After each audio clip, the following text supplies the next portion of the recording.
as it was. Let's go guys. a Game year ago. So pertama. we'll see if that's Rrq versus Team Edith still Spirit. provides like pretty good damage, you know, and is able to go ahead and make that Kita lihat work. It's still aja a ya, guys, threat, ya. right? So I don't know. You guys can let us know in the chat what you guys think. Is it going to be Team Spirit or Rrq Hoshi in this first game? It's a best of 3 here for Group C. First match, round 1 for Group C, and let us know what you guys think. I think even you know, I echo your sentiments here, Wolf. I do think that Team Spirit, if they get to a point in the game where, you know, that tankiness provides them that front line, and even the peel that comes with it.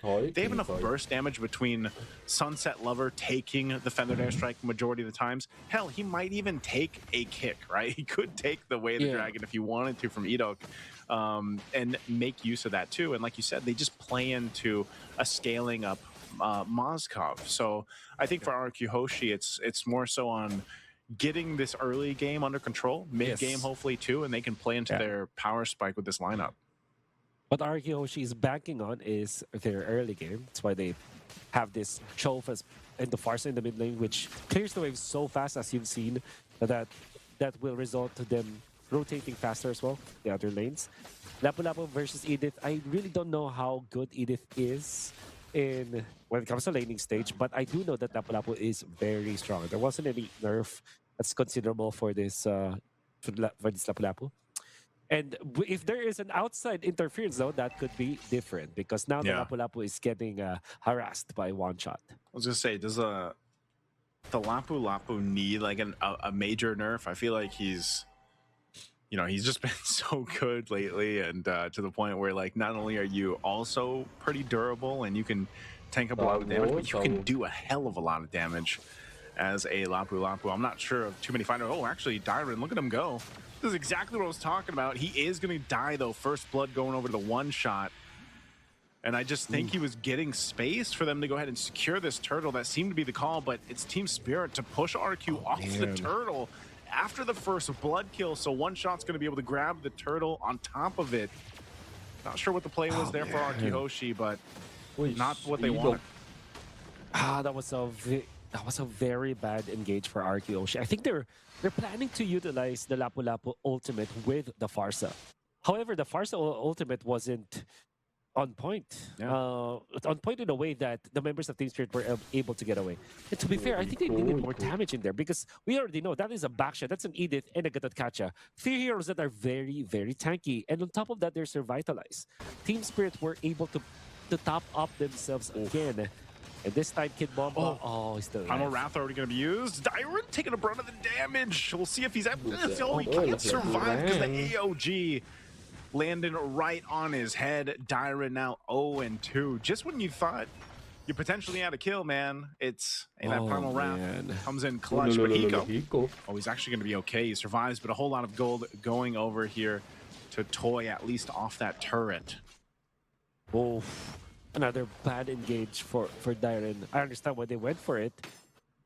Well, you gotta remember that there's a lot of peel and sustain from Team Spirit. We just talked about that in the draft, where this Gatatkacha, even after the nerfs, there's always a way for him to help his teammates. AOG, and the distance that you can cover with it is just so immense. And then if you factor in the help that you can give with the Revitalize, which they didn't even need during that moment, was great. Kid Bomba, what a guy though. Kept himself intact. What a guy. Actually went for the Black Ice Shield, which is great versus the physical damage of the Lapu-Lapu.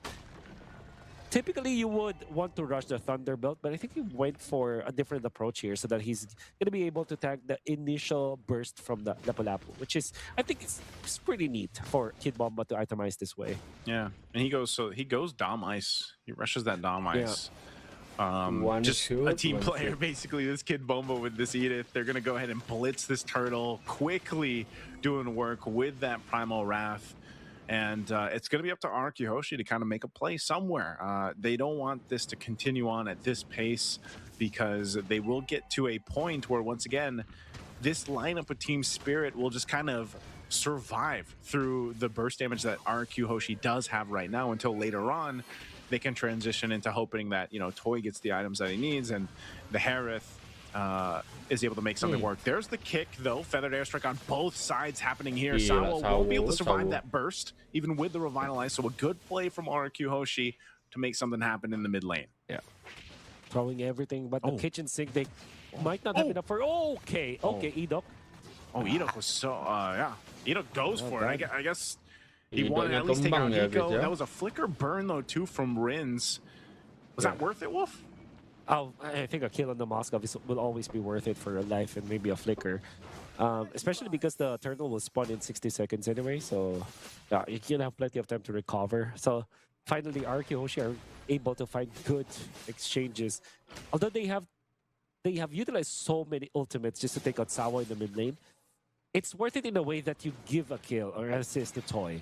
A kill would have been very good for the Harith, but the reason why Rrq Hoshi had a little bit of a W in the past few minutes was because of that kill. Sawa that was followed up by a kill to Hiko. There's a kick again. Wave the dragon right on the mark. Sunset lover. Tipis banget, bro. Burn the flicker. Will be able to survive with the dashes too. There's the unbreakable taunt on Sawo, but Edok should be able to get away. But Hiko joins with SOD. Can pick up the kill as he's forced off with Sutsujin joining the fight. Great response from Rrq Hoshi though on the defense there. Yeah, great response indeed. They're able to get out. They're also burning some of the important flickers out there. I think that was unnecessary for Hiko, but the fact that he avoided the hand for a little bit maybe could be the saving grace for that cash. He was able to get some minions as well. However, he's lost one cart up top, which we know is very important nowadays because of the gold cart being increased when it comes to its value.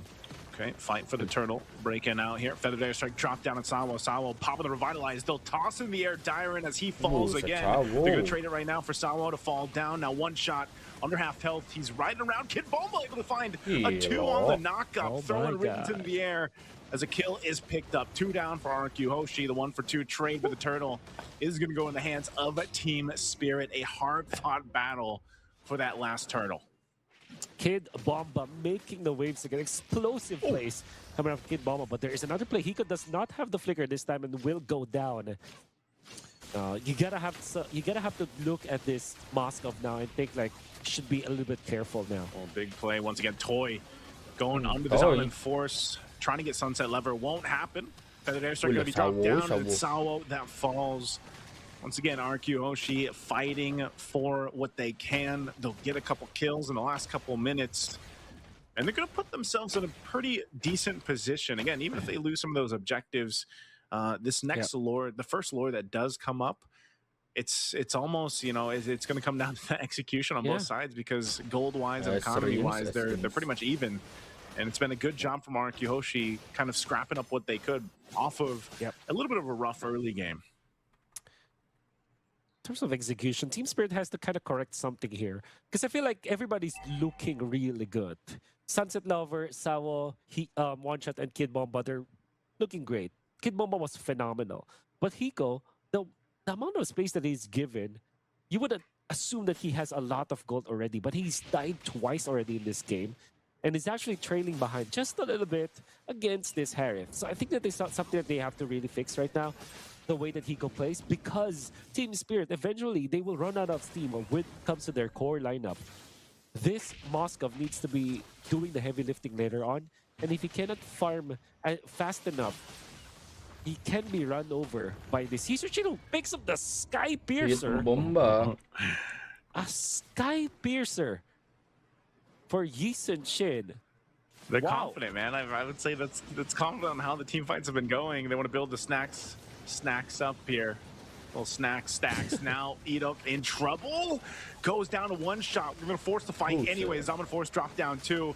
They have the space, but Hiko firing off. Double kill for one shot. What was that fight? Rrq Hoshi just losing two.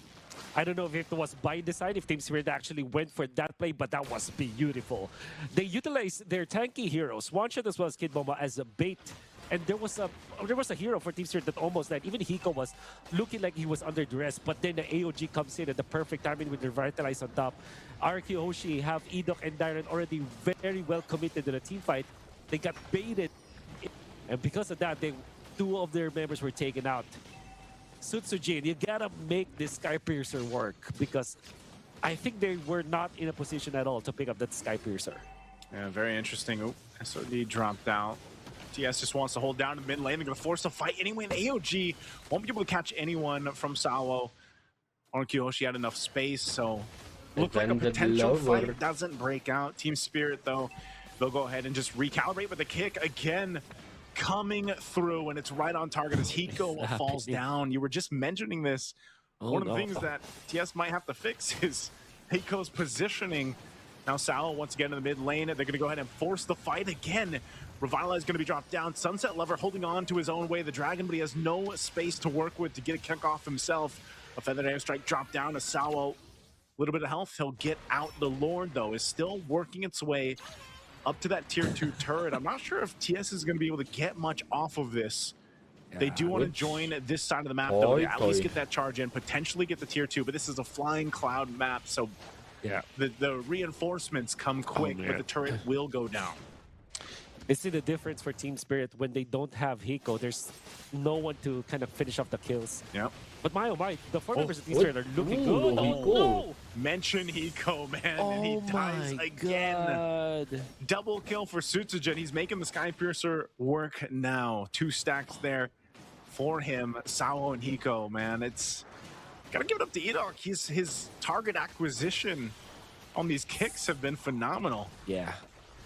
On the one hand, it's Hiko just playing, positioning himself badly, and on the other, Edok just finding the openings. So far, the deaths that Hiko have accumulated were all done in the river area around the mid lane. So he has to really get out of that zone. And you would think, like, if you're playing the Moscow now, you should be hitting minions. You should not be in the middle. You should be waiting for your ultimate. There were so many stunts and from the other members of Team Spirit, so you can guarantee your SOD to land. This is not how you should be playing the Moskov. And right now, he's what, 1 and 4. Has a Trinity. So he can actually hit hard, but has the tips. What's that stand for again? Anyone wondering, that's a 3-item power spike, TIPS. Power spike. He's got the tips. But now, you know, Hiko's got to use...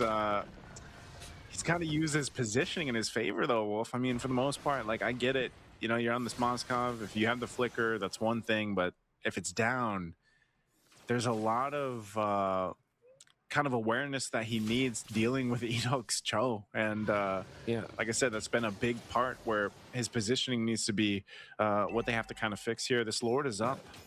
Team Spirit looks like they're just going to go ahead and blitz it, though. They see the position from Rrq, so this might be an opening for TS to go ahead and take another Lord, but they might break out of the fight. Rrq's way too late for the fight, but they might jump in anyway. Sawo taking the brunt of the damage. He'll AOG out. Team Spirit gives the call to just disengage and get ready to reset with this Lord. They got a flicker from Hiko. That's how shaken Hiko is, man. He used the flicker there. That's how you know that Ford that's got into his head right now. Unfortunately, he gets out to safety. Team Spirit wants to fight this once again. Well, they do have the Lord advantage, so it's going to be recommended for them to team fight. It's going to be tricky, though, because they don't have the flicker on Hiko now. But all other battle spells are ready for them. Yeah, this is the problem, though, man. Without the flicker, like I was saying, and Hiko, obviously he's still working on, I believe, his 4th item. I'm not sure if he's going to go get the Wind of Nature next, but the fact that Edok has his, he can choose to be aggressive in this. And, you know, they have the information that Hiko is a target to go for. So they're going to clear out this Lord once again. That tier 1 in the mid does fall down, though. So TS making slow work on this map. One shot driving on forward. He's going to go for Toy. Oh, Sunset Lover. I'm not sure if that's where he wanted to put the Feathered Airstrike. Finding one. There's the return from Rins. They'll go ahead and clear out the Lord, but that looks like that might be it. Once again, Team Spirit with 2 Lords, you know, not too much on the map that they get here. Some mistakes from Team Spirit, but it's not that costly. They should be pushing this mid lane, though, but the defense from Rrq Hoshi is just way too good. Farsa, Lapu-Lapu in there, Sutsujin as well. Gonna be fending off the mid lane push. To be fair, even when Team Spirit is leading by a lot in the first, 12 minutes of the game, Rrq Hoshi have found their way to get back into this game. In fact, they are leading by 300 gold, which, given their situation from before, this is very much workable. Sutsujin is 4-0-3. This is a player that picked up the Sky Piercer for this season chill. Let's see if this works. I'm going to go ahead and take Kid the purple Bomba. buff here, or try to anyway, and it looks like they did. Susujin doesn't have that, and SOD thrown out just to keep him in check. But I'm wondering, you know, with this Rrq Hoshi, like losing a buff or anything like that, it's not too big of a deal. You know, they can go ahead and fight face to face against Team Spirit here. I think one of the main points is Hiko just getting to that, you know, defensive item that he needs. He's got the flicker back up. I think the last item he picked up was actually the Malefic Gun for that little bit of extra range to work with here. So more than ever, Hiko's positioning important and crucial in this part of the game as they continue to put pressure where they can too. But we're 15 seconds away from that Lord coming up. Yeah. I hope we get to see the items, because I wonder what the Edith went for. Because at this moment, in 15 minutes, you should have the stadium side. Oh, conceal used up. Edok not holding on, or holding on to that kick for now. They're going to force it a little bit further than under this all. There's the jump. The AOG. Kid Bomba is going to be gone. He's still firing up, but he's closed in on by Dyron as they fall. 2 down for Team Spirit. Make it a third. Rrq Hoshi with a huge team fight up top, and they'll swing for the Lord after that. Oh my goodness. Rrq Hoshi, what a good punish. And again, Team Spirit went in for the heads-up play, which looked really good. But for the last few moments that they have won the team fights, it's always when they are on the defensive, when Sawa goes for the peel. Hiko finding the opening onto one of the Squisher members of Rrq Hoshi, but Edok was there with the flicker play. Actually finds Hiko another kick, this time for one shot. They want to finish this game now. They're going to go for the end here, one shot. Taking a run of the damage, but with the wave still pushing in, they'll clear it out. Kin Bomba, top of the Primal Wrath, so off of all that, they thought they could end it. There's the SOD, he's going to be focusing on Toy. Hiko going against Toy, he's forced off. The third of Rins and Edok. A jump from Sawo, just trying to catch him, but hey, Rrq Hoshi, after all, when they thought they could end it, they get the base turret up top, and now they have an opening to get the Lord if they can. Go ahead and start it up, but one shot will be up in 15. Clock of Destiny.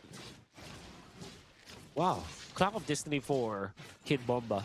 Usually the Starlim site is the priority, but we'll see. There's the kick. Sawo pops the Revitalize. They're just trying to stall out this Lord take from Rrq. I'm not sure if one shot's going to be able to get here in time. It does go for a little bit of a reset. Under half health on the Lord, and Rrq has to back off. One shot will join this fight quickly with the Flying Cloud, plus being on this Baksha here, so back to the Lord. It's reset. Some ultimates down here for Rrq Hoshi, some key ones, the Feathered Airstrike and the kick for Edok, that way the Dragon. So they're just going to go ahead and face off here for this one. Hiko, the lack of Purify, going in for the flicker, would understand why it was the case up against the members of Rrq Hoshi. Some people even argue that it's good versus the Cho, but Hiko with his positioning really would have that Purify. Right now, the real king for Rrq Hoshi is Sutsujin, 6-0-5, controlling the Lord as well. Half health here on the Lord here. They wanted to try to make a play on Hiko, but it was spotted out with the Sentry. Now, once again, it'll be Sutsujin that starts up this Lord, but now that all the ultimates are available, plus those battle spells, Rrq Hoshi might just potentially go for a pick if they can find it, if they find an actual opportunity just to get that numbers advantage. Because they don't want to just full force themselves into a fight around this Lord, especially now that it's evolved. Again, with the lineup being this, you know, tankier lineup that Team Spirit has. Once again, their own version of this rumble, this dance will break through. Hiko's want to be careful with here. That conceals was used. Sawo now seeing that half health again for the reset, just facing off in a stalemate around this Lord. One shot trying to help Sawo out. He pops the Revitalize, so a battle spell going to be down as they'll clear out that wave, but still it's a standstill, Wolf. Long Lord dance here for Rrq Hoshi Team Spirit. Team Spirit have found their opening to put this Lord into half. Oh, I think they're going to go for it. Dyron jumps in. He's going to get the stun out, too. This is going to break out for the Lord. Who's it going to go to? It goes over to Rins. Rrq Hoshi securing the Lord. 3 down, double kill. Sutsujin already 8-0-5. Swaps into an Immortality, and they know Hiko and Sunset Lover left alone with an Evolved Lord marching up that top side. with the full force of Rrq Hoshi. They see this win in sight. Sunset Lover trying to delay that wave as Almond Force dropped down. He flickers defensively. Hiko trying to clear the wave desperately here, but he's forced off with the feathered airstrike. And Rrq Hoshi, that's going to be it. They see game one, and they'll take it in 20 minutes. 20 menit lebih Fortunately for sedikit Team je. Spirit, they have blown off the lead that they've had. Kameramen tinggi Commanded amat lead in bang. the first 3 Buset. minutes of the game. In that last Tinggi dash banget night, itu it only kamera, took ya. Dyren, the Lapu-Lapu, to manhandle 2 of Oke the lah, damage kita lanjut aja dealers buat for game Team selanjutnya Spirit. bro ya. You would